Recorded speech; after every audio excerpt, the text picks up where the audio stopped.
Welcome back to The Ambassadors. I'm thrilled to dive into today's topic with you. Let's get right into it. All right, today we're diving into a devotional text called Victory Over Sin Through the Cross. It's from a collection called Ambassadors Daily Banquets, and it really lays out a specific spiritual roadmap for dealing with personal struggles. So let's get right into it. You know, at its core, this text is trying to answer a question we've all probably asked ourselves at some point. How do you actually win the battle against the worst parts of yourself? It offers a very specific spiritual answer, and we're going to unpack that right now. So the entire argument really hinges on this one verse from the book of Romans. The text uses this quote as the absolute foundation for its path to freedom. It argues that right here, in these words, lies the key to what it calls deliverance. So let's break down what they mean by that. Okay, so first things first, the text defines the problem. And it's not just talking about, making mistakes here and there. It describes something much deeper, a state of bondage to sin. To really get what they're saying, we need to look at a key term they use. And that key term is our old man. Now, according to this text, this isn't just a metaphor for a few bad habits. It's meant to represent a core inherent sinful nature, something that basically holds a person captive from the inside out. So here's the really crucial distinction the text makes. The problem isn't just doing sinful things, it's serving sin. The devotional describes this as a state of being completely controlled or dominated by that old man, to the point where you've lost your freedom to this part of your own nature. So, with the problem laid out on the table, the text pivots to the solution. It proposes that the cross is way more than just a symbol. It's an active, working gateway to freedom. And the author really hammers this point home. They're saying, look, don't think of the cross as some dusty old event from 2,000 years ago. Instead, the idea here is that it has immediate, practical power in a believer's life today. It's a direct entry point to being liberated. So how does this gateway actually work? Well, the text breaks that verse from Romans down into a pretty clear three-step process. And the order here is absolutely key. It all starts with knowing something, this deep understanding that your old man was already dealt with on the cross.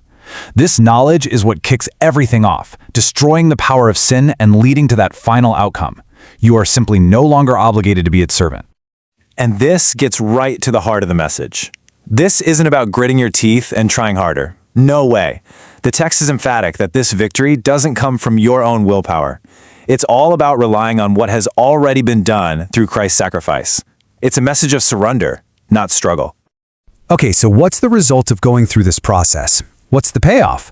Well, the devotional describes the outcome as nothing less than a radical transformation. And the contrast it paints is, well, it's stark. A complete night and day difference. The life of being a servant to sin is described with words like despair, weakness, and even death.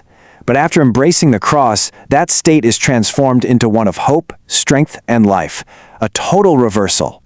Now, to make this feel more real and tangible, the source gives a couple of examples.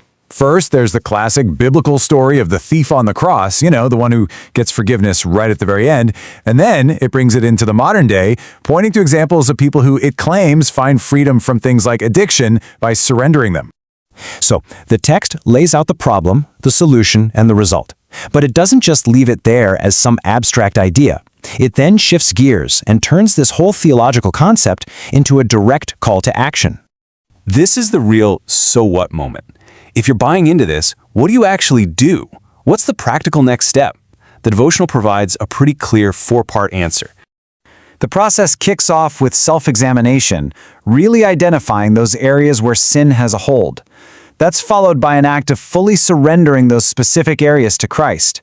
Then there's a verbal declaration of freedom, and finally, an ongoing commitment to live out this new reality, what the text calls the crucified life.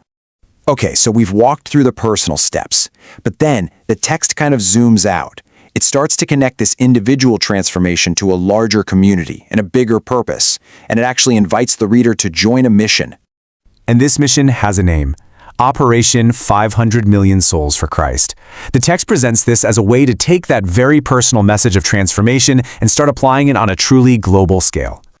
The text lays out three distinct ways for people to get involved. You can become a prayer partner, supporting the mission daily through intercession. You could serve directly as a volunteer missionary, either short or long term. Or you can provide financial support as what they call a kingdom investor. And to help build this community, the organization behind the text, the Ambassadors Elite World Outreach, is all over the internet. They're using a huge range of modern platforms, everything from direct messaging on WhatsApp and Telegram to major social networks like TikTok and YouTube. So, to bring it all together, the central argument of this devotional is crystal clear. It presents the act of embracing the cross as the definitive key to unlocking personal freedom from what it calls the bondage of sin, and it says this leads to a radically transformed life. And that leaves us with a final thought to chew on. This text we've examined presents a very specific answer, a gateway, to a problem that almost everyone experiences in some form. And that raises a fascinating, bigger question, doesn't it? What does it mean for any belief system, religious or not, to offer a single, definitive path to resolving a complex and universal human struggle? It's definitely something. Thank you for watching. Please share, like, and comment. Your host, God7, David F. Wafulu.